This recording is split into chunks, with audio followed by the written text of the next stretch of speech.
Well, we have another snake movie. It seems like these are coming out more and more. We had we had what was that other snake film? The Bite. It was Cursed 2, but The Bite. It's a snake film. And then now we've got Venom, which I had heard of before.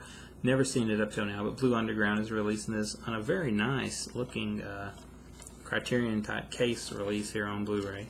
Very reminiscent to their last Jess Franco films that they put out. I'm not really a fan of Jess Franco, but this here I can get behind this. This also is a pretty infamous film because this is what Tobe Hooper was apparently directing when he had a mental breakdown for some reason or another. But regardless, we do get Klaus Kinski in this, and we also get Oliver Reed playing a raving lunatic, more or less, which is one of the more highlights of the film. If you've never seen this, you kind of got this kid, he's kind of staying at home. It's kind of a well-off family, and their chauffeur and the maid, they're kind of in cahoots with Klaus Kinski's character to hold up the kid for ransom money, and the kid's left at home for, like, I think supposed to be a weekend or something with the grandpa, and he's really into animals, so he's supposed to go to the pet store and pick up a snake, but he picks up the wrong snake, and he ends up picking up, I believe it's a black mamba. So in the middle of being held up and being held hostage in the house, they now have a black mamba on the loose. And of course, making things even more complicated, it's a standoff with the police outside because, minor spoiler here, Oliver Reed blows a cop away in the first few minutes of this whole hijinks here, which is causing a big problem because it happens like in broad daylight and everybody sees it. So we've got the crooks holding up the old man and the kid in the house.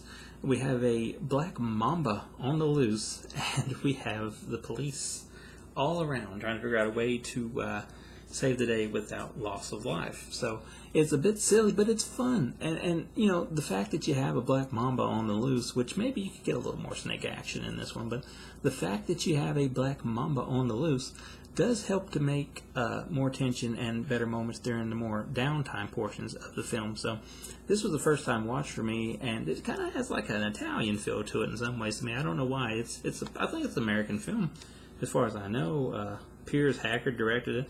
It was supposed to be Tobe Hooper, but it feels, maybe because it has Klaus Kinski in it or something, it just feels like a foreign film in some ways. But the maid here, I don't want to miss the name, Susan George. She plays the maid.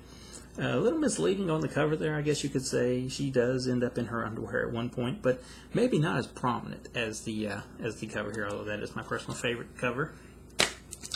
We have the Blu-ray and DVD inside of it, and this does look good.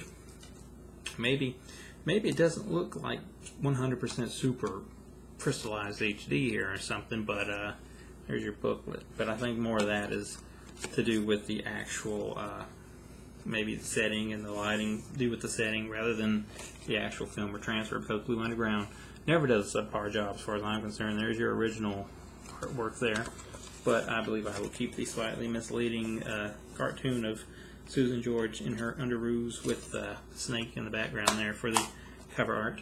Like I said, first time watch, it's fun, it's silly, but it's a good kind of fun, a good kind of silly. Looks good, and comes with an audio commentary with the director, Piers Hackard, theatrical trailer, teaser trailer, TV spots, poster and still gallery, collector booklet featuring new written new writing by the Fangoria editor, Michael Gingold. So it's good stuff. Like I said, you never know when Blue Underground is going to release. You know, what kind of a release it's going to be when they release it. Excuse me. You don't know if it's going to be the blue case or the white case or whatever, but I really enjoy these type cases, and I hope that's like the primary thing, although the recent double feature was a standard blue case. But I dig this. I think Manhattan Baby, when it comes out later, is supposed to have the same kind of case, and I'm really looking forward to that one because I haven't seen it. But Venom, if you've never seen it, but you like the more silly side of horror with some pretty cool gags going on here and there, I would definitely check that one out. I'm a big fan of Blue Underground anyway, but I prefer this stuff way more than I do the Jess Franco stuff. But if you like just more solid horror with some pretty bizarre performances in there and some other weird stuff that's just so silly you can't help but enjoy it, then definitely watch Venom when it is released.